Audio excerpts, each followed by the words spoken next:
Northwest North Carolina. Today, we are going to be making a super easy, simple, and kid-friendly version of stovetop macaroni and cheese.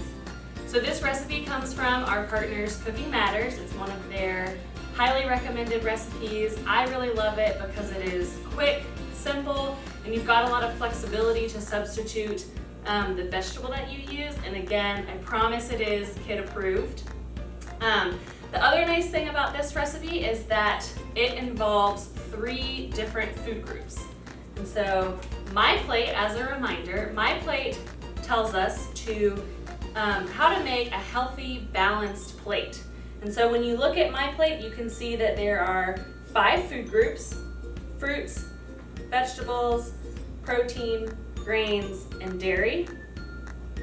And for this recipe, we're going to be using a vegetable, grain, and dairy.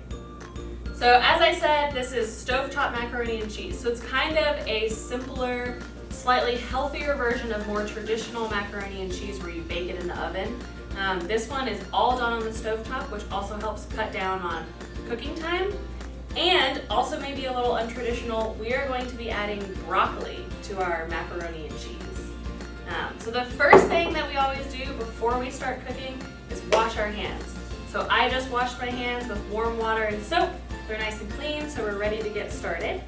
And I have my broccoli here. It's been rinsed off, and we're just gonna go ahead and chop it up. And for this recipe, again, since the broccoli is gonna be mixed into the macaroni and cheese, I kind of like to cut my broccoli up into little tiny pieces. So almost like the same size as the pasta. I just think the broccoli kind of blends in better that way. It makes it nice and bite-sized. If you've got any little kiddos that you're trying to convince to try this recipe, maybe they won't be so scared by huge chunks of broccoli. And then the other nice thing about this recipe is that if you don't like broccoli, or if you just can't find broccoli at the grocery store, you don't have to use it. For this recipe, you can easily substitute in 2 cups of spinach.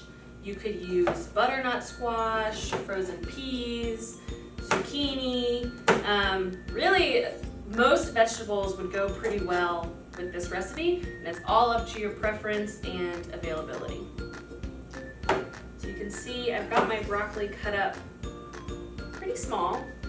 And again, that's just personal preference. That's how I like it. If you want to have like really big chunks, go for it. And now, the other thing about this recipe that's nice is, so I'm actually going to just, once we get the broccoli cut up, I'm going to pop it in the microwave for a few minutes, kind of steam it a little bit, and cook the broccoli a little bit before it gets added to the pasta. You can do that. You don't have to do it if you don't want to. If you were using a vegetable like spinach, you wouldn't need to pre-cook it. It could actually just be mixed in at the end of the recipe. So again, you've got a little bit of flexibility here with this recipe. Okay. So I have all my broccoli cut up. Nice yummy fresh broccoli. So as I said, now I'm going to just cover the broccoli about halfway with water and microwave it for about 6 to 8 minutes until it's bright, really bright green and tender. All right, so while our broccoli is in the microwave, we're gonna go ahead and grate some of our cheese. So I'm using a cheddar cheese here, but again, the nice thing about this recipe is you've got flexibility. You can substitute your favorite type of cheese here. I would recommend a hard cheese so that you can grate it. But again, you could use Monterey, pepper jack, Colby, whatever your favorite cheese is. It's a little sticky. So I've got some of it grated already. We're just gonna finish grating it. And you could use pre-grated cheese.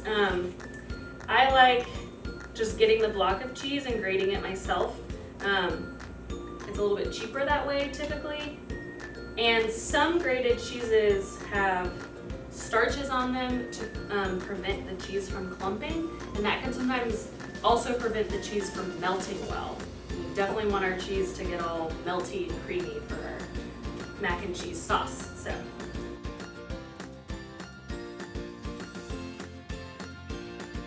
So as you may have guessed, we're obviously going to be making our own cheesy, creamy sauce for the macaroni and cheese. But before we get to that, go ahead and put a water on to boil and get your pasta cooked. I've already got our pasta cooked, so we're ready to go and move on to the next step. All right, so now we're gonna make our cheese sauce. And for the cheese sauce, we're gonna use milk, butter, cream cheese, and then of course our shredded cheddar cheese. So the first thing you're gonna do in a small pot is measure out 1.5 cups of milk, and I'm using a 2% milk here.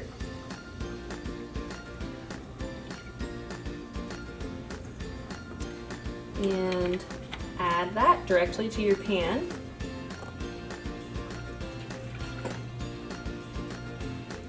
Turn the pan on over about medium heat. And the goal here is just to heat up the milk. We don't want to bring it to a boil, it's just to warm it up. So alternatively, you could also just pop the milk in the microwave. Of course, if your broccoli or whatever vegetable you're using is out of the microwave.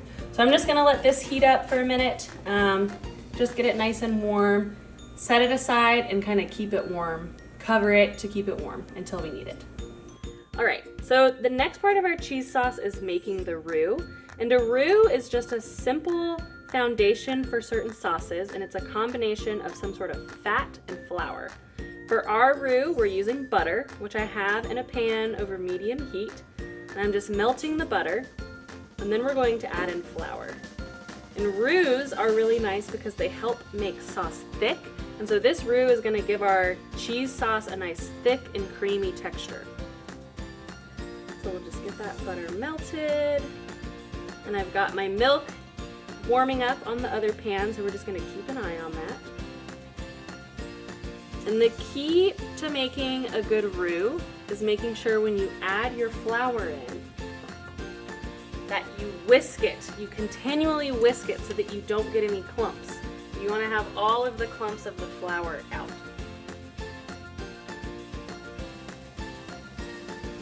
Our milk is warmed up, so I'm going to take it off the heat. I'm just going to turn the heat off, but keep it on the burner to keep it warm. Our butter is pretty much melted. And so I put in 1.5 tablespoons of butter. And to that, we're going to add 2 tablespoons of all-purpose flour.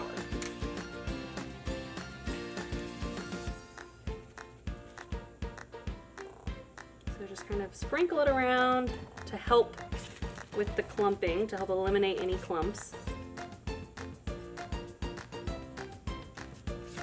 Then it's time to whisk, and you can use a whisk or a fork. And you just want to whisk it continually, making sure you get all of the flour bits incorporated in with the butter.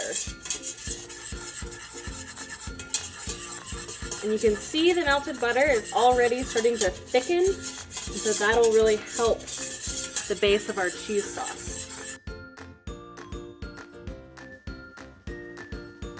And now you're going to slowly just pour your warm milk in and continue to whisk.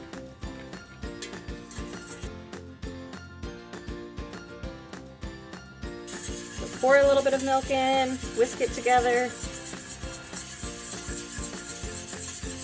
And this is the reason why you really want to make sure your milk is warmed up, because your butter is nice and warmed and melted. If you were to pour cold milk in, your butter would start to harden. So the warm milk just helps with the blending process.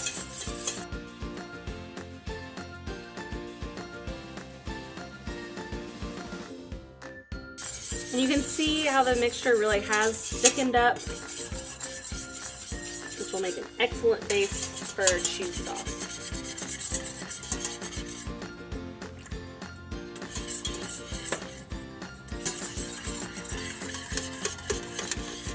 I'm just making sure I don't have any flour clumps hiding anywhere. All right, and that is how you make a roux. So that's the base of our cheese sauce. So now that our sauce is nice and thick, we're ready to add in the cheesy bits, the best part of macaroni and cheese. So I've got 4 ounces of cream cheese that's going to be added in.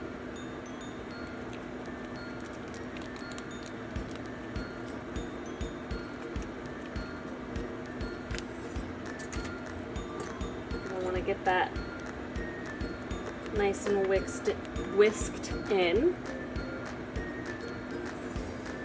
And then we can add just a little bit of salt and pepper, mostly to taste.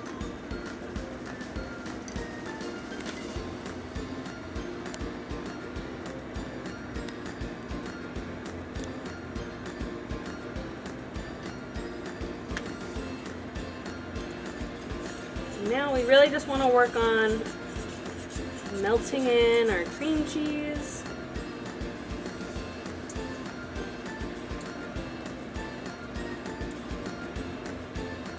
And again, I'm using a reduced fat cream cheese here.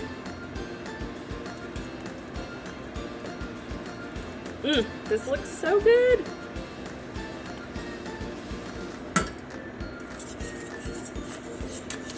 My pot is still over medium heat.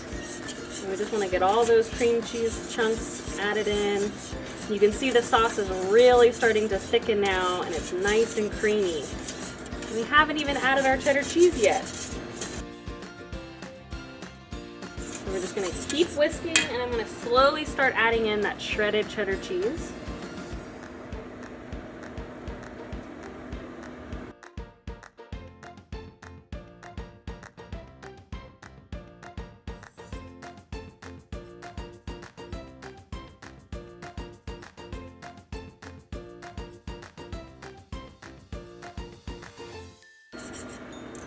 Okay, so I've got my last bit of cheese going in, and most of the clumps are out of my sauce. It's getting really well blended and creamy and delicious looking. Smells really good.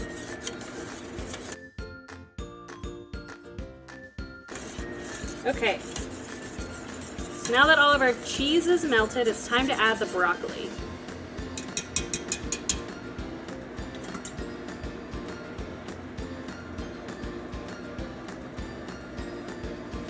Add the broccoli and then just mix it around and get it nice and coated in the cheese sauce.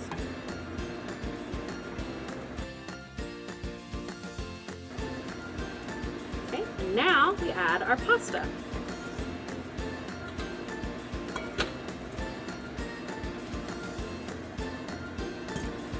And for this, I'm using just a whole wheat penne pasta. You could use regular elbow macaroni. You can really kind of have fun and use whatever your favorite shape of macaroni is, or of pasta, excuse me. You could use your favorite shape of pasta here. I'm using a whole wheat penne just to get a little extra fiber in there. And we're just mixing it up, getting everything coated in that creamy, delicious cheese sauce.